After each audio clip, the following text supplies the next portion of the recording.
ಎಲ್ಲರಿಗೂ ನಮಸ್ಕಾರಗಳು. ನಾನು ಅಂಜುಶ್ರೀ. ನನ್ನ ಆದರ್ಶ ವ್ಯಕ್ತಿಯು, ನನ್ನ ಜೀವನದ ಸ್ಫೂರ್ತಿದಾಯಕರು, ನನಗೆ ಗುರುವಿನ ಸ್ಥಾನದಲ್ಲಿ ಇದ್ದವರು ಹಾಗೂ ನನ್ನ ಉತ್ತಮ ಗೆಳೆಯನಂತೆ ಇದ್ದಂತಹ ನನ್ನ ತಂದೆಯವರಾದ ಕೀರ್ತಿಶೇಷ ಶ್ರೀ ಜಗನ್ನಾಥ ಆನಂದ ತೀರ್ಥ ಅವರ ಇಡೀ ಜೀವನವನ್ನು ಈ ಒಂದು ಪುಟ್ಟ ವಿಡಿಯೋ ಮುಖಾಂತರ ಹೇಳುವ ಚಿಕ್ಕ ಪ್ರಯತ್ನವನ್ನು ಮಾಡಿರುತ್ತೇನೆ.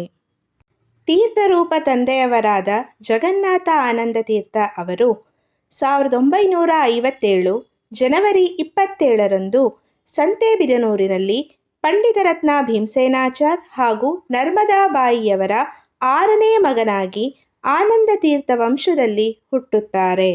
ಪಂಡಿತರತ್ನ ಭೀಮಸೇನಾಚಾರ್ ಒಬ್ಬ ಮಹಾನ್ ವ್ಯಕ್ತಿ, ಸಂಸ್ಕೃತ ಪಂಡಿತರು, ಅನೇಕ ಕೃತಿಗಳ ರಚನೆಕಾರರು. ರುಕ್ಮಿಣೀಶ ವಿಜಯ, ಬ್ರಹ್ಮಸೂತ್ರ ಭಾಷ್ಯಾದಂಥ ದೊಡ್ಡ ದೊಡ್ಡ ಕೃತಿಗಳನ್ನು ಕನ್ನಡಕ್ಕೆ ಅನುವಾದ ಮಾಡಿದಂಥವರು. ಮಧ್ವ ಸಿದ್ಧಾಂತ ಸಾರವನ್ನು ಮಾಧ್ವ ಪಂಡಿತರ ಮಡಿಲಿಗೆ ಹಾಕಿದಂತಹ ಮಹಾನ್ ಪುರುಷ. ಪಂಡಿತರತ್ನ ಎಂಬ ಬಿರುದಿನ ಒಡೆಯರು, ಉತ್ತಮವಾದಂಥ ಪುರಾಣಿಕರು, ಪ್ರವಚನಕಾರರು. ಇಂಥ ಉತ್ತಮರ 6ನೇ ಮಗನಾಗಿ ನನ್ನಪ್ಪ ಜಗನ್ನಾಥ ಅವರು ಅತ್ಯಂತ ಪುಣ್ಯಕ್ಷೇತ್ರವಾದಂತಹ ಸಂತೇಬಿದನೂರಿನ ಮುಖ್ಯಪ್ರಾಣನ ಮಡಿಲಿನಲ್ಲಿ ಜನ್ಮ ತಾಳುತ್ತಾರೆ. ಸಂತೆಯ ಬಿದನೂರು ವಾಸ ಭಾರತಿ ಕಾಂತನು ಶ್ರೀಹರಿದಾಸ ಎಂಬ ದಾಸರ ಪದದಂತೆ ದ್ವಾಪರ ಯುಗದಲ್ಲಿ ಜನಮೇಜಯನಿಂದ ಪ್ರತಿಷ್ಠಾಪನೆಗೊಂಡಂತಹ ಮುಖ್ಯಪ್ರಾಣನು ಮತ್ತೆ ಕಲಿಯುಗದಲ್ಲಿ ವ್ಯಾಸರಾಜರಿಂದ ಪುನಃ ಪ್ರತಿಷ್ಠಾಪನೆಗೊಂಡಂತಹ ಉತ್ತರ ಪಿನಾಕಿನಿ ನದಿಯ ತೀರದಲ್ಲಿ ಇರುವಂತಹ ಈ ಸಂತೇಬಿದನೂರು ಕ್ಷೇತ್ರದಲ್ಲಿ ಸತ್ಯವರರು, ಸತ್ಯಪರಾಯಣರ ಮೂಲ ಬೃಂದಾವನಗಳಿವೆ. ಇಂತಹ ಪುಣ್ಯಕ್ಷೇತ್ರದಲ್ಲಿ ಆನಂದ ತೀರ್ಥ ವಂಶದಲ್ಲಿ ಪುಷ್ಯ ಮಾಸದ ಕೃಷ್ಣ ಪಕ್ಷದ ದ್ವಾದಶಿಯಂದು ಪಂಡಿತರತ್ನ ಭೀಮಸೇನಾಚಾರ್ ಹಾಗೂ ನರ್ಮದಾಬಾಯಿಯ 6ನೇ ಮಗನಾಗಿ ನನ್ನಪ್ಪ ಜಗನ್ನಾಥ ಆನಂದ ತೀರ್ಥ ಹುಟ್ಟುತ್ತಾರೆ. ನಮ್ಮಪ್ಪ ಹುಟ್ಟಿದ ನಂತರ ನಮ್ಮ ತಾತ ಭೀಮಸೇನಾಚಾರ್ ಅವರಿಗೆ ನರಸಿಂಹದೇವರ ಪೂಜೆ ಮಾಡುವ ಅವಕಾಶ ಸಿಗತ್ತೆ. ನಿತ್ಯವೂ ಮುಖ್ಯಪ್ರಾಣರ ಪೂಜೆ ಮಾಡುತ್ತಿದ್ದವರಿಗೆ ಪ್ರಮೋಷನ್ ಸಿಕ್ಕಂತೆ ನರಸಿಂಹದೇವರ ಸಾನ್ನಿಧ್ಯ ದೊರೆಯುತ್ತೆ. ಬಳ್ಳಾರಿಯಲ್ಲಿ ಲಕ್ಷ್ಮೀ ನರಸಿಂಹದೇವರು, ಪ್ರಾಣದೇವರು, ಸತ್ಯಧ್ಯಾನ ತೀರ್ಥರು ಹಾಗೂ ರಾಘವೇಂದ್ರ ಯತಿಗಳ ಮೃತಿಕಾ ಬೃಂದಾವನವಿರುವ ಸ್ಥಳಕ್ಕೆ ಬರ್ತಾರೆ. ಬಳ್ಳಾರಿಗೆ ಬಂದ ಮೇಲೆ ಭೀಮಸೇನಾಚಾರ್ ಅವರಿಗೆ ಇನ್ನೂ 3 ಮಕ್ಕಳ ಜನನವಾಗತ್ತೆ. ಬಳ್ಳಾರಿಯ ಲಕ್ಷ್ಮೀ ನರಸಿಂಹದೇವರ ಗುಡಿಯೇ ಇವರ ಮನೆ. ಒಟ್ಟು 9 ಜನ ಮಕ್ಕಳು ನವರತ್ನದಂತೆ ಭೀಮಸೇನಾಚಾರ್ ಅವರ ಮನೆಯಲ್ಲಿ ಬೆಳೆಯುತ್ತಾ ಕಂಗೊಳಿಸುತ್ತಿರುತ್ತಾರೆ. ಅಪ್ಪನ ಬಾಲ್ಯ ಅತ್ಯದ್ಭುತವಾಗಿತ್ತು. ತಂದೆ ತಾಯಿಯ ಜೊತೆಗೆ 9 ಜನ ಮಕ್ಕಳು. ಅವರಲ್ಲಿ 7 ಜನ ಅಣ್ಣ ತಮ್ಮಂದಿರು, 2 ಅಕ್ಕ ತಂಗಿಯರ ಜೊತೆಗಿನ ಬಾಂಧವ್ಯದ ಬಾಲ್ಯ. ಅಪ್ಪ ಬಳ್ಳಾರಿಯ ಮುನಿಸಿಪಲ್ ಹೈಸ್ಕೂಲ್, ಸರ್ಕಾರಿ ವಿದ್ಯಾಸಂಸ್ಥೆಗಳಲ್ಲಿ ಪ್ರಾಥಮಿಕ ಹಾಗೂ ಪ್ರೌಢ ಶಿಕ್ಷಣವನ್ನು ಪಡಿತಾರೆ. ನಿತ್ಯವೂ ನರಸಿಂಹದೇವರ ನೈವೇದ್ಯ, ಪಂಡಿತ ರತ್ನರಿಂದ ಪುರಾಣ, ಜೊತೆಗೆ ಶಾಲೆಯ ಶೈಕ್ಷಣಿಕ ವಿದ್ಯೆ ಎಲ್ಲವೂ ಸೇರಿ ಅಪ್ಪನಿಗೆ ಅತ್ಯದ್ಭುತವಾದಂಥ ಬಾಲ್ಯ ಜೀವನ ಹಾಗೂ ವಿದ್ಯಾಭ್ಯಾಸ ಸಿಗತ್ತೆ. ಸೆಕೆಂಡ್ PUCನಲ್ಲಿ ಅತಿ ಹೆಚ್ಚು ಅಂಕ ಪಡೆದಂಥ ಅಪ್ಪನಿಗೆ ಇಂಜಿನಿಯರಿಂಗ್ ಕಾಲೇಜ್ನಲ್ಲಿ ಸೀಟ್ ಸಿಗತ್ತೆ. ಆಗಿನ ಕಾಲದಲ್ಲಿ ಇಡೀ ಕರ್ನಾಟಕದಲ್ಲಿ ದಾವಣಗೆರೆ ಇಂಜಿನಿಯರಿಂಗ್ ಕಾಲೇಜ್ ಒಂದೇ ಇರುತ್ತೆ. ಅಲ್ಲಿ ಅವರು ಎಲೆಕ್ಟ್ರಾನಿಕ್ಸ್ ಆ್ಯಂಡ್ ಕಮ್ಯುನಿಕೇಷನ್ ಅನ್ನೋ ವಿಷಯವನ್ನು ಆಯ್ಕೆ ಮಾಡ್ಕೊತಾರೆ. ಇಂಜಿನಿಯರಿಂಗ್ ಮಾಡೋದಕ್ಕೆ ದಾವಣಗೆರೆಗೆ ಬಂದಂಥ ಅಪ್ಪನಿಗೆ ಅಲ್ಲಿ ಉಳ್ಕೊಳ್ಳೋದಕ್ಕೆ ಸ್ವಲ್ಪ ಕಷ್ಟ ಆಗುತ್ತೆ. ಸಂಪ್ರದಾಯಸ್ಥ ಮನೆತನದಿಂದ ಬಂದಂಥ ಇವರಿಗೆ ಹೋಟೆಲ್ಗಳಲ್ಲಿ, PGಗಳಲ್ಲಿ ಊಟ ಮಾಡೋದು ತುಂಬ ಕಷ್ಟ ಆಗುತ್ತೆ. ಹಾಗಾಗಿ ಇವರು ವಾರದಾನ ಪದ್ಧತಿಯನ್ನು ಆಯ್ಕೆ ಮಾಡ್ಕೊತಾರೆ. ವಾರದಾನ ಪದ್ಧತಿ ಅಂದರೆ 7 ಬ್ರಾಹ್ಮಣ ಮನೆಗಳನ್ನು ಗೊತ್ತು ಮಾಡ್ಕೊಳ್ಳೋದು. ದಿನಕ್ಕೆ ಒಂದೊಂದು ಮನೆಯಂತೆ ಹೋಗಿ ಅವರ ಮನೆಯಲ್ಲಿ ಅವರು ಹೇಳುವಂಥ ಕೆಲಸಗಳನ್ನು, ಮಡಿ ಕೆಲಸಗಳನ್ನು ಮಾಡಿಕೊಟ್ಟು ಅವರು ಹಾಕೋ ಊಟವನ್ನು ಮಾಡಿ ಅಲ್ಲೇ ಮಲಗಿದ್ದು ಮಾರನೇ ದಿನ ಇನ್ನೊಂದು ಮನೆಗೆ ಹೋಗುವಂಥ ಪದ್ಧತಿ. ಅಪ್ಪ ದಾವಣಗೆರೆಯಲ್ಲಿ ವಾರದಾನ ಪದ್ಧತಿಯಲ್ಲಿ ಇಂಜಿನಿಯರಿಂಗ್ ಓದ್ತಾ ಇರಬೇಕಾದ್ರೆ ಪೇಜಾವರ ಶ್ರೀಗಳಾದ ವಿಶ್ವೇಶ್ವ ತೀರ್ಥರು ದಾವಣಗೆರೆಯಲ್ಲಿ ಬ್ರಾಹ್ಮಣ ವಿದ್ಯಾರ್ಥಿಗಳಿಗಾಗಿ ಒಂದು ಹಾಸ್ಟೆಲನ್ನು ಶುರು ಮಾಡ್ತಾರೆ. ಅಪ್ಪನಿಗೆ ಇದು ಒಂದು ದೊಡ್ಡ ಅವಕಾಶ ಆಗಿರುತ್ತೆ ಸ್ವಾಮಿಗಳ ಸ್ನೇಹ ಸಂಬಂಧವನ್ನು ಮಾಡೋದಕ್ಕೆ. ಅಪ್ಪ ಯಾವುದೇ ಯೋಚನೆ ಮಾಡದೆ ಆ ಹಾಸ್ಟೆಲ್ಗೆ ಹೋಗಿ ಸೇರ್ತಾರೆ. ಆಗ ಅವರಿಗೆ ಪೇಜಾವರ ಶ್ರೀಗಳ ಸ್ನೇಹ ಸಂಬಂಧ, ಅನುಗ್ರಹ, ಆಶೀರ್ವಾದ ಸಿಗತ್ತೆ. ಅಪ್ಪ ಪೇಜಾವರ ಶ್ರೀಗಳು ಕಟ್ಟಿದಂಥ ಹಾಸ್ಟೆಲ್ನಲ್ಲಿ ಕಡೆ 2 ವರ್ಷಗಳ ಕಾಲ ಇದ್ದು ಅವರ ಇಂಜಿನಿಯರಿಂಗ್ ವಿದ್ಯಾಭ್ಯಾಸವನ್ನು ಮುಗಿಸ್ತಾರೆ. ಅವರ ಇಂಜಿನಿಯರಿಂಗ್ ಆದ ನಂತರ ಅದೇ ದಾವಣಗೆರೆ ಇಂಜಿನಿಯರಿಂಗ್ ಕಾಲೇಜ್ನಲ್ಲಿ ಅಧ್ಯಾಪಕರಾಗಿ 6 ತಿಂಗಳ ಕಾಲ ಕೆಲಸ ಮಾಡ್ತಾರೆ. ಕೆಲಸ ಮಾಡ್ತಿರ್ಬೇಕಾದ್ರೆ ಅನೇಕ ಕಡೆಗೆ ಕೆಲಸಕ್ಕೆ ಅಪ್ಲೈ ಮಾಡಿದಂಥ ಅಪ್ಪನಿಗೆ ಔರಂಗಾಬಾದ್ನಲ್ಲಿ MEB ಮಹಾರಾಷ್ಟ್ರ ಎಲೆಕ್ಟ್ರಿಸಿಟಿ ಬೋರ್ಡ್ನಲ್ಲಿ ಎಲೆಕ್ಟ್ರಿಕಲ್ ಇಂಜಿನಿಯರಿಂಗ್ ಆಗಿ ಸೆಂಟ್ರಲ್ ಗೌರ್ಮೆಂಟ್ ಕೆಲಸ ಸಿಗತ್ತೆ. ಆಗಿನ ಕಾಲದಲ್ಲಿ ಸೆಂಟ್ರಲ್ ಗೌರ್ಮೆಂಟ್ ಕೆಲಸ ಅನ್ನೋದು ಒಂದು ದೊಡ್ಡ ಹೆಮ್ಮೆಯ ವಿಚಾರ. ಅಪ್ಪನಿಗೆ ಅತ್ಯಂತ ಖುಷಿಯಾಗಿ ಔರಂಗಾಬಾದ್ಗೆ ಹೋಗ್ತಾರೆ. MEBನಲ್ಲಿ ಎಲೆಕ್ಟ್ರಿಕಲ್ ಇಂಜಿನಿಯರಿಂಗ್ ಆಗಿ ಕೆಲಸ ಮಾಡ್ತಾ ಇರ್ತಾರೆ. ಅಲ್ಲಿ ಕೆಲಸ ಮಾಡ್ತಾ ಇರ್ಬೇಕಾದ್ರೆ ಅಪ್ಪನ ನಿರೀಕ್ಷೆಯಂತೆ ಏನೂ ಇರೋದಿಲ್ಲ. ಅಲ್ಲಿ ಪ್ರಾಮಾಣಿಕವಾಗಿ ಕೆಲಸ ಮಾಡೋದು ಸ್ವಲ್ಪ ಕಷ್ಟ ಆಗತ್ತೆ. ಇಷ್ಟ ಇಲ್ಲದೆ ಹೋದರೂ ಕೂಡ ಲಂಚನ ತಗೊಳ್ಳೋ ಅಂಥದ್ದು ಅನಿವಾರ್ಯವಾಗಿರುತ್ತೆ. ಇದರಿಂದ ಕಸವಿಸಿಗೊಟ್ಟಂಥ ಅಪ್ಪ ಅವರ ತಂದೆಯವರಾದ ಭೀಮಸೇನಾಚಾರ್ ಅವರಿಗೆ ಒಂದು ಪತ್ರವನ್ನು ಬರೀತಾರೆ. ನನಗೆ ಇಲ್ಲಿ ಒಳ್ಳೆಯ ಸಂಬಳ ಇದೆ, ಒಳ್ಳೆಯ ಹುದ್ದೆ ಇದೆ, ಗೌರವ ಇದೆ. ಆದರೆ ನನ್ನ ಮನಸ್ಸಿಗೆ ನೆಮ್ಮದಿ ಇಲ್ಲ. ನನಗೆ ಬೇಕಾದಂಥ ಕೆಲಸ ಇದು ಅಲ್ಲ ಅಂತ ಅನಿಸ್ತಾ ಇದೆ ಅಂತ. ಅದಕ್ಕೆ ಪ್ರತಿಕ್ರಿಯೆಯಾಗಿ ಭೀಮಸೇನಾಚಾರ್, ಮನಸ್ಸಿಗೆ ಸರಿ ಬರದೇ ಇರೋವಂಥ ಕೆಲಸವನ್ನು ಮಾಡಬೇಡ. ಅದು ಎಷ್ಟೇ ದೊಡ್ಡದಾಗಿದ್ರೂ ಅಷ್ಟೇ, ಎಷ್ಟೇ ದುಡ್ಡಿದ್ರೂ ಅಷ್ಟೇ, ಏನೇ ಮಾಡಿದ್ರೂ ಮನಸ್ಫೂರ್ತಿಯಾಗಿ ಮಾಡು ಅಂತ ಹೇಳ್ತಾರೆ. ತಕ್ಷಣ ಅಪ್ಪ ಸೆಂಟ್ರಲ್ ಗೌರ್ಮೆಂಟ್ ಕೆಲಸವನ್ನೇ ಬಿಟ್ಟುಬಿಡ್ತಾರೆ. ಔರಂಗಾಬಾದಿನಲ್ಲಿರುವಂಥ MEBಯ ದೊಡ್ಡ ಹುದ್ದೆಯನ್ನು ಏನೂ ಯೋಚನೆ ಮಾಡದೆ ರಿಸೈನ್ ಮಾಡಿ ಅಲ್ಲಿಂದ ಸೀದಾ ಮೈಸೂರಿಗೆ ಬರ್ತಾರೆ. ಮೈಸೂರಿಗೆ ಬಂದಂಥ ಅಪ್ಪ ಬನುಮಯ್ಯ ಪಾಲಿಟೆಕ್ನಿಕ್ ಕಾಲೇಜ್ನಲ್ಲಿ ಮತ್ತೆ ಅಧ್ಯಾಪಕರಾಗಿ ಸೇರ್ಕೊತಾರೆ. ಅಲ್ಲೇ ಕೆಲಸ ಮಾಡ್ತಿರ್ಬೇಕಾದ್ರೆ ಮತ್ತೆ ಅಪ್ಪನಿಗೆ ಎಲೆಕ್ಟ್ರಿಕಲ್ ಇಂಜಿನಿಯರಿಂಗ್ ಆಗಿ ಕಿರ್ಲೋಸ್ಕರ್ ಅನ್ನೋವಂಥ ಒಂದು ದೊಡ್ಡ ಕಂಪನಿಯಲ್ಲಿ ಕೆಲಸ ಸಿಗತ್ತೆ. ಕಿರ್ಲೋಸ್ಕರ್ ಕಂಪನಿಯಲ್ಲಿ ಕೆಲಸ ಮಾಡ್ತಾ ಅಪ್ಪ ಮೈಸೂರಿನ ಕೃಷ್ಣಮೂರ್ತಿಪುರಂ ರಾಯರ ಮಠದಲ್ಲಿ ಇರ್ತಾರೆ. ಮೈಸೂರಿನ ಕೃಷ್ಣಮೂರ್ತಿಪುರಂ ರಾಯರ ಮಠವನ್ನು ನಡೆಸ್ತಿರೋವಂಥ ಶ್ರೀನಿವಾಸಾಚಾರ್ ದಂಪತಿಗಳು ನಮ್ಮ ತಾತನಾದ ಭೀಮಸೇನಾಚಾರ್ ಅವರ ಶಿಷ್ಯರಾಗಿರ್ತಾರೆ. ಭೀಮಸೇನಾಚಾರ್ ಮೇಲೆ ಅತ್ಯಂತ ಗೌರವ ಹಾಗೂ ಪ್ರೀತಿ ಅಭಿಮಾನ ಇರುತ್ತೆ. ಅವರ ಮಗನಾದಂಥ ಜಗನ್ನಾಥ್ ಅವರು ಇವರ ಮಠದಲ್ಲೇ ಉಳ್ಕೊಳ್ಳೋದು ಇವರಿಗೆ ತುಂಬ ಸಂತೋಷವಾಗಿ ಅವರನ್ನ ಮಗನಂತೆ ನೋಡ್ಕೋತಾ ಇರ್ತಾರೆ. ಕೃಷ್ಣಮೂರ್ತಿಪುರಂ ರಾಯರ ಮಠದಲ್ಲೇ ಇದ್ದು ಕಿರ್ಲೋಸ್ಕರ್ನಲ್ಲಿ ಕೆಲಸ ಮಾಡ್ತಿದ್ದಂಥ ಅಪ್ಪನಿಗೆ ಆ ಮಠವನ್ನು ನಡೆಸ್ತಿದ್ದಂಥ ಶ್ರೀನಿವಾಸಾಚಾರ್ ದಂಪತಿಗಳ ಮುಖಾಂತರ ಶಿವಮೊಗ್ಗದ ಖಜಾನೆ ಗೋಪಿನಾಥ್ ರಾವ್ ಅವರ ಮಗಳಾದಂಥ ವೀಣಾ ಅನ್ನೋವಂಥ ಕನ್ಯಾಮಣಿಯ ಜೊತೆಗೆ ವಿವಾಹ ನಿಶ್ಚಯ ಆಗತ್ತೆ. ಇವರ ಮದುವೆ ಶಿವಮೊಗ್ಗದ ದುರ್ಗಿಗುಡಿ ರಾಯರ ಮಠದಲ್ಲಿ ನಡೆಯುತ್ತೆ. ಅದ್ಧೂರಿಯಾಗಿ ಮದುವೆಯನ್ನು ಮಾಡಿಕೊಂಡು ಹೆಂಡತಿಯನ್ನು ಕರ್ಕೊಂಡು ಮೈಸೂರಿಗೆ ಬಂದು ಅಲ್ಲೇ ಇನ್ನೊಂದು ಚಿಕ್ಕ ಮನೆಯನ್ನು ಮಾಡಿ ಹೆಂಡತಿಯ ಜೊತೆಗೆ ವಾಸ ಮಾಡ್ತಾ ಇರ್ತಾರೆ. ಇದೇ ಸಮಯದಲ್ಲಿ ಅವರಿಗೆ ಒಬ್ಬ ಮಗಳು ಹುಟ್ಟುತ್ತಾಳೆ. ಅಂಜನಾ ಅನ್ನೋ ಹೆಸರನ್ನ ಇಡ್ತಾರೆ. ಮಗಳು ಹುಟ್ಟಿದ ವರ್ಷದಲ್ಲೇ ಅಮ್ಮ ಇನ್ನೊಂದು ಮಗುವಿನ ನಿರೀಕ್ಷೆಯಲ್ಲಿ ಇರ್ತಾರೆ. ಇದೇ ಸಂದರ್ಭದಲ್ಲಿ ಭೀಮಸೇನಾಚಾರ್ ಬೆಂಗಳೂರಿನಲ್ಲಿ 6 ಚಿಕ್ಕ ಚಿಕ್ಕ ಮನೆಗಳನ್ನು ತಮ್ಮ 6 ಜನ ಗಂಡು ಮಕ್ಕಳಿಗಾಗಿ ಕಟ್ತಾರೆ. ಒಂದೇ ಕಾಂಪೌಂಡ್ ನಡಿ 6 ಮನೆಗಳನ್ನು ಕಟ್ಟಿ ಆನಂದ ನಿಲಯ ಅನ್ನೋ ಹೆಸರನ್ನ ಇಡ್ತಾರೆ. ಆಗ ಅಪ್ಪ ಅಮ್ಮ ಮೈಸೂರನ್ನು ಬಿಟ್ಟು ಬೆಂಗಳೂರಿಗೆ ಬರ್ತಾರೆ. ಬೆಂಗಳೂರಿಗೆ ಬಂದು ಕೆಲ ತಿಂಗಳಲ್ಲೇ ಅಪ್ಪ ಅಮ್ಮನಿಗೆ ಒಬ್ಬ ಪುತ್ರನ ಜನನ ಆಗತ್ತೆ. ಅವನಿಗೆ ಶ್ರೀಕಾಂತ ಅನ್ನೋ ಹೆಸರನ್ನ ಇಡ್ತಾರೆ. ಬೆಂಗಳೂರಿನಲ್ಲಿ PES college, SLN polytechnic, MVJ ಕಾಲೇಜ್ಗಳಲ್ಲಿ ಅಪ್ಪ ಪಾರ್ಟ್ ಟೈಮ್ ಲೆಕ್ಚರರ್ ಆಗಿ ಕೆಲಸ ಮಾಡ್ತಾ ಇರ್ತಾರೆ. ಹೆಂಡತಿ, ಮಗ, ಮಗಳಿನ ಜೊತೆಗೆ 6 ಜನ ಅಣ್ಣ ತಮ್ಮಂದಿರ ಕುಟುಂಬದೊಂದಿಗೆ ಇವರ ಜೀವನ ತುಂಬ ಸಂತೋಷವಾಗಿ ಶ್ರೀನಗರ ವಠಾರದಲ್ಲಿ ನಡೀತಾ ಇರುತ್ತೆ. ಹೀಗೆ ಜೀವನ ನಡೀತಿರ್ಬೇಕಾದ್ರೆ ಅನಿರೀಕ್ಷಿತವಾಗಿ ಮಹಾಶಿವರಾತ್ರಿಯಂದು ಭೀಮಸೇನಾಚಾರ್ ಅವರ ನಿಧನ ಆಗತ್ತೆ. ತಾತ ಸತ್ತು ವರ್ಷದ ನಂತರ ಅಪ್ಪನಿಗೆ 10 ವರ್ಷದ ಬಳಿಕ ಇನ್ನೊಬ್ಬ ಮಗನ ಜನನ ಆಗತ್ತೆ. ಇವನನ್ನ ಭೀಮ ಅಂತಾನೆ ಕರಿತಾ ಇರ್ತೀವಿ. ನನ್ನ ತಾಯಿಯ ಅಕ್ಕನಾದ ವಸುಧಾ ಹಾಗೂ ವೆಂಕಟೇಶ್ ಮೂರ್ತಿ ದಂಪತಿಗಳಿಗೆ ಮಕ್ಕಳಿಲ್ಲದ ಕಾರಣ ಭೀಮನನ್ನ ಇವರಿಗೆ ದತ್ತು ಕೊಡಬೇಕು ಅನ್ನೋ ನಿರ್ಧಾರ ಮಾಡಲಾಗತ್ತೆ. ನಿರ್ಧಾರದ ಪ್ರಕಾರ ಭೀಮನನ್ನ ದತ್ತು ಹೋಮ ಮಾಡಿ ಅಗ್ನಿ ಸಾಕ್ಷಿಯಾಗಿ ದಾನ ಮಾಡಿ ಕೊಡಲಾಗತ್ತೆ. ಧಾರ್ಮಿಕವಾಗಿ ಅಷ್ಟೇ ಅಲ್ಲದೆ ಕಾನೂನು ರೀತಿಯಾಗಿ ಕೂಡ ಇವನ ದತ್ತುವನ್ನು ರಿಜಿಸ್ಟರ್ ಮಾಡಿಸಲಾಗತ್ತೆ. ಶತಕನ್ಯಾದಾನ ಸಮಃ ದತ್ತುಹು ಅನ್ನೋಂಥ ವಾಕ್ಯ ಇದೆ. ಅಂದರೆ 100 ಕನ್ಯಾದಾನವನ್ನು ಮಾಡಿದಾಗ ಬರುವಂಥ ಪುಣ್ಯ ಒಂದು ದತ್ತು ಹೋಮದಿಂದ ಸಿಗತ್ತೆ. ಕನ್ಯಾದಾನದಲ್ಲಿ ಸಂಬಂಧ ಬೆಳೆಯೋದಾದರೆ ದತ್ತು ಹೋಮದಲ್ಲಿ ಸಂಬಂಧ ಕಡಿಯುತ್ತೆ. ಮಗನನ್ನು ಸಂಪೂರ್ಣವಾಗಿ ಇವನು ನನ್ನ ಮಗ ಅಲ್ಲ ಅಂತ ಸಂಬಂಧ ಕಡಿದುಕೊಂಡು ಇನ್ನೊಂದು ವಂಶವನ್ನು ಬೆಳೆಯೋದಕ್ಕೆ ಕೊಡುವಂಥ ಮಹತ್ತರವಾದ ದಾನವೇ ಈ ದತ್ತು ದಾನ. ಈ ದತ್ತು ಹೋಮವನ್ನು ಕೂಡ ಅಪ್ಪ ಮಾಡಿರ್ತಾರೆ. ಅಪ್ಪ ಧಾರ್ಮಿಕವಾಗಿ ಕಾನೂನು ರೀತಿಯಾಗಿ ಅಷ್ಟೇ ಅಲ್ಲ, ಮಾನಸಿಕವಾಗಿ ಭೀಮನನ್ನ ಸಂಪೂರ್ಣ ಅಭಿಮಾನವನ್ನ ಕಳೆದುಕೊಂಡು ದತ್ತು ಕೊಟ್ಟಿರ್ತಾರೆ.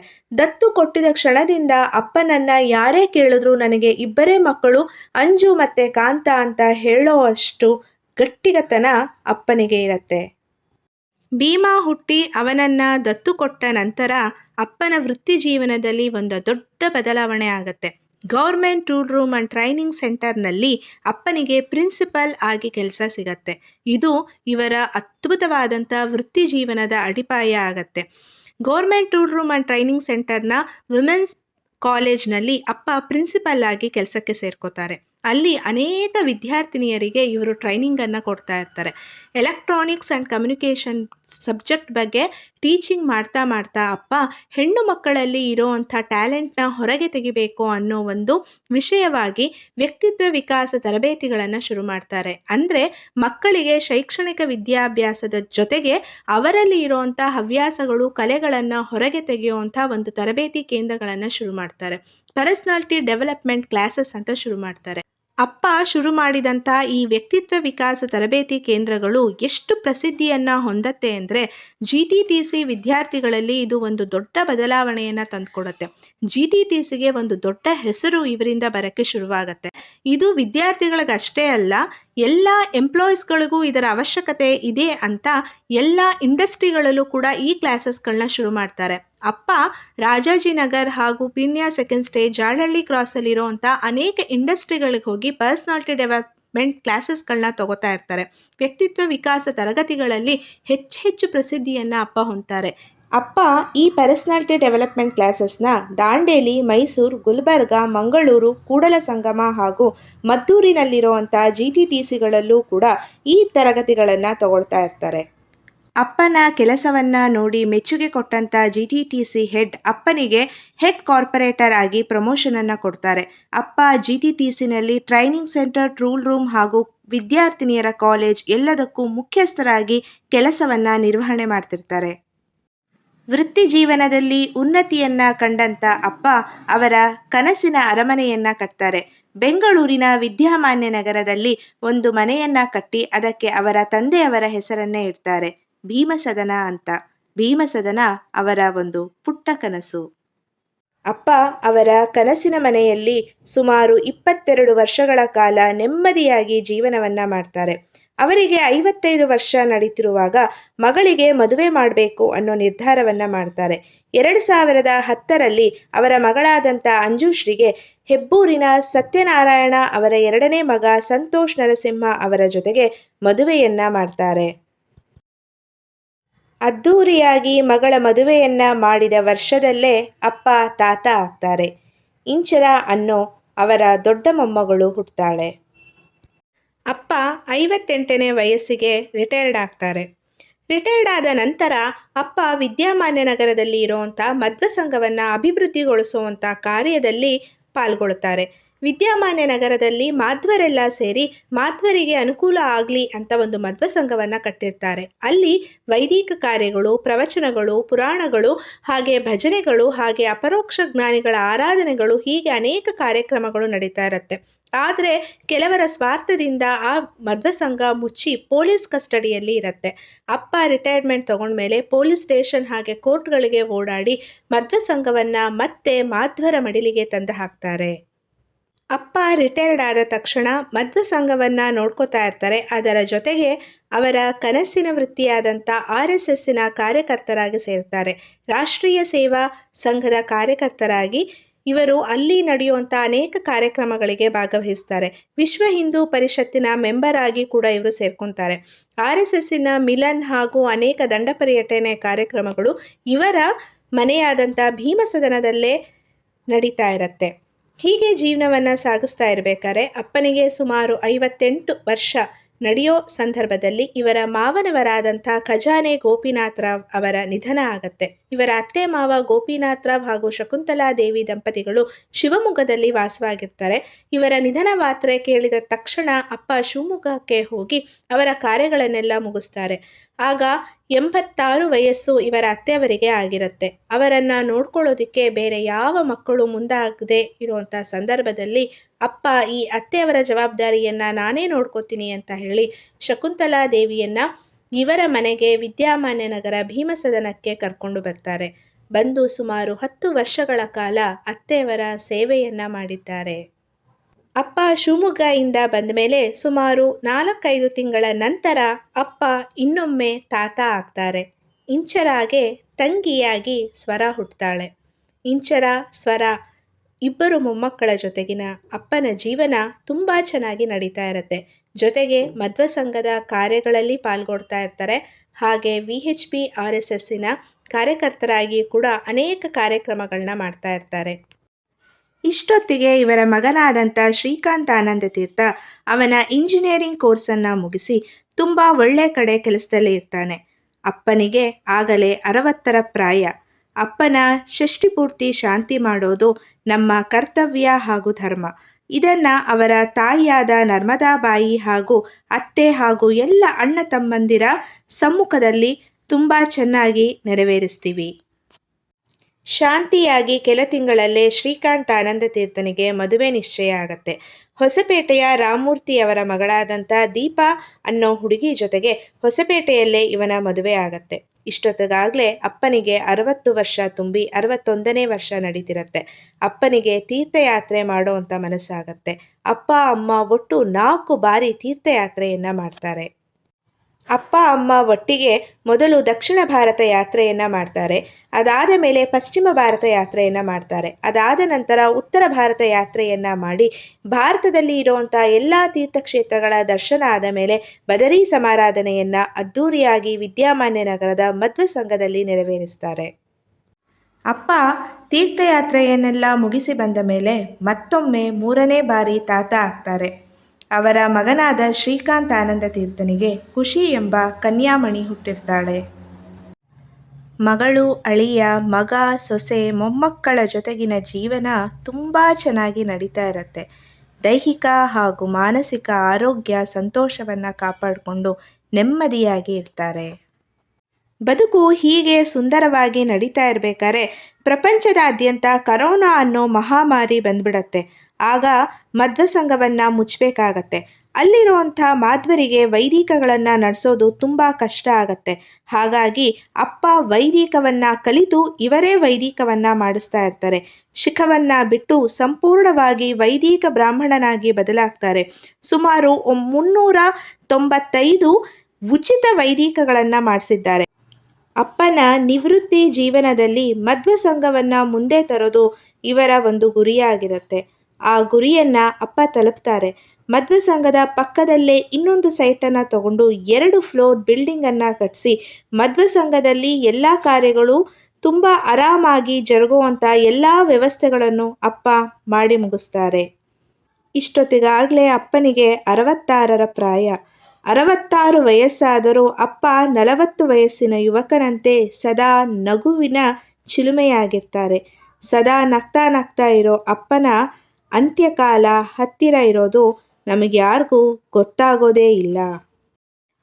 ಅಪ್ಪನ ಅಂತ್ಯಕಾಲದ 1 ತಿಂಗಳ ಮುಂಚೆ ನಾನೇ ಅಪ್ಪನನ್ನು ಕರ್ಕೊಂಡು 2nd ಸ್ಟೇಜ್ನಲ್ಲಿರೋಂಥ ನಮ್ಮ ಫ್ಯಾಮಿಲಿ ಡಾಕ್ಟರ್ ಪ್ರಭಾಕರ್ ಅವರ ಆಸ್ಪತ್ರೆಯಲ್ಲಿ ಎಲ್ಲವನ್ನ ಪರೀಕ್ಷೆ ಮಾಡಿಸ್ತೀನಿ. ಅವರ BP, ಶುಗರ್, ECG ಹಾಗೂ ರಕ್ತ ಪರೀಕ್ಷೆಗಳು ಮಾಡಿಸ್ತೀನಿ. ಎಲ್ಲದರಲ್ಲೂ ನಾರ್ಮಲ್, ಪರ್ಫೆಕ್ಟ್ ಅನ್ನೋ ಸರ್ಟಿಫಿಕೇಟ್ ಡಾಕ್ಟರ್ ಪ್ರಭಾಕರ್ ಅವರು ಅಪ್ಪಂಗೆ ಕೊಟ್ಟಿರ್ತಾರೆ. ಅಷ್ಟು ಆರೋಗ್ಯವಾಗಿ ಇರ್ತಾರೆ. ದೈಹಿಕ ಆರೋಗ್ಯ ಅಷ್ಟೇ ಅಲ್ಲದೆ ಮಾನಸಿಕವಾಗಿ ಬಹಳ ಸಂತೋಷವಾಗಿ ಖುಷಿಯಾಗಿ ಜೀವನವನ್ನು ನಡೆಸ್ತಾ ಇರ್ತಾರೆ. ಇಷ್ಟು ಅದ್ಭುತವಾಗಿ ಸಂತೋಷವಾಗಿ ನಗುತ್ತಾ ತಮಗೆ ಇಷ್ಟ ಬಂದ ಕೆಲಸಗಳನ್ನು ಮನಸೋ ಇಚ್ಛೆ ಮಾಡ್ತಿರೋವಂಥ ಅಪ್ಪ ನಮ್ಮನ್ನು ಅಗಲಿದ್ದು ಬಹಳ ಅನಿರೀಕ್ಷಿತ. ಮಾರ್ಗಶಿರ ಮಾಸದ ಶುಕ್ಲ ಪಕ್ಷದ ತ್ರಯೋದಶಿಯಂದು ಬೆಳಗ್ಗೆ ಸುಮಾರು 4:15 4:30 ಮುಕ್ಕಾಲು ಸಮಯಕ್ಕೆ ಬ್ರಾಹ್ಮಿ ಮುಹೂರ್ತದಲ್ಲಿ ರೋಹಿಣಿ ನಕ್ಷತ್ರದ ಅಮೃತ ಗಳಿಗೆಯಲ್ಲಿ ಅಪ್ಪನ ಪ್ರಾಣ ಪಕ್ಷಿ ಹಾರಿ ಹೋಗುತ್ತೆ. ಇದು ಇಡೀ ಭೀಮಬಂಧುವಿಗೆ, ಆನಂದ ತೀರ್ಥ ಕುಟುಂಬಕ್ಕೆ, ವಿದ್ಯಾಮಾನ್ಯ ನಗರದ ನಿವಾಸಿಗಳಿಗೆ, ಅಪ್ಪನ ಎಲ್ಲ ಸ್ನೇಹಿತರಿಗೆ ಒಂದು ಆಶ್ಚರ್ಯಕರವಾದಂಥ ಸಂಗತಿಯಾಗತ್ತೆ. ಸಾಯುವ ಕೊನೆ ಕ್ಷಣದವರೆಗೂ ನಗುವಿನ ಚಿಲುಮೆಯಾಗಿ ನಗುತ್ತಾ ನಗುತ್ತಾ ದೈಹಿಕವಾಗಿ ಆರೋಗ್ಯಕರವಾಗಿ ಮನಸ್ಸಿನಲ್ಲಿ ಸಂತೋಷವನ್ನು ತುಂಬಿಕೊಂಡಂಥ ವ್ಯಕ್ತಿ ನಗುತ್ತಾ ನಗುತ್ತಾನೆ ಹೀಗೆ ಸತ್ತೋದ್ರಲ್ಲ ಅನ್ನೋದು ಇಡೀ ಕುಟುಂಬಕ್ಕೆ ಅತ್ಯಂತ ದುಃಖಕರವಾದಂಥ ಸಂಗತಿ. ಅಳತಾ ಅಳತಾ ಹುಟ್ಟಬೇಕು, ನಗುತ್ತಾ ನಗುತ್ತಾ ಸಾಯಬೇಕು ಅಂತ ಹೇಳ್ತಾರೆ. ಎಲ್ಲರೂ ಹುಟ್ಟಬೇಕಾದ್ರೆ ಅತ್ತೆ ಅಳ್ತಾರೆ, ಆದರೆ ನಗುತ್ತಾ ನಗುತ್ತಾ ಸಾಯೋದಕ್ಕೆ ಭಗವಂತನ ಅನುಗ್ರಹ ಇರಬೇಕು. ಶರಣರ ಸಾವು ಮರಣದಲ್ಲಿ ನೋಡು ಅನ್ನೋ ನಾಣ್ಣುಡಿ ಇದೆ. ಯಾರು ಅತ್ಯಂತ ಸರಳವಾಗಿರ್ತಾರೋ ಅವರ ಸಾವು ಅತ್ಯಂತ ಸಹಜವಾಗಿ ನಡೆಯುತ್ತೆ ಅನ್ನೋದು ಗಾದೆ. ಅನಾಯಾಸೇನ ಮರಣಂ ವಿನಾ ದೈನ್ಯೇನ ಜೀವನಂ ದೇಹಿಮೇ ಕೃಪಯಾ ಕೃಷ್ಣ ತ್ವಯಿ ಭಕ್ತಿ ಮಂಚಲಂ. ಇದು ಮಹಾಭಾರತದಲ್ಲಿ ಬರುವಂಥ ಶ್ಲೋಕ. ಭಗವಂತನ ನಾವು ಏನು ಕೇಳ್ಕೋಬೇಕು ಅಂದರೆ, ಸ್ವಾಮಿ ದೈನ್ಯವಿಲ್ಲದ ಜೀವನ, ಆಯಾಸವಿಲ್ಲದಂಥ ಮರಣ, ಇವೆರಡನ್ನೂ ನೀನು ನನಗೆ ಕರುಣಿಸು ಅಂತ ಕೇಳಬೇಕು. ಅಪ್ಪನಿಗೆ ಈ ಎರಡನ್ನೂ ಭಗವಂತ ಅನುಗ್ರಹಿಸಿಬಿಟ್ಟಿದ್ದ. ಅವರ ಜೀವನದಲ್ಲಿ ಎಂದಿಗೂ ಅವರು ಸೋತಿದ್ದೇ ಇಲ್ಲ. ಸಾವಿನಲ್ಲೂ ಸಹಜವಾಗಿ ಸತ್ತು ಗೆದ್ದಿದ್ದಾರೆ.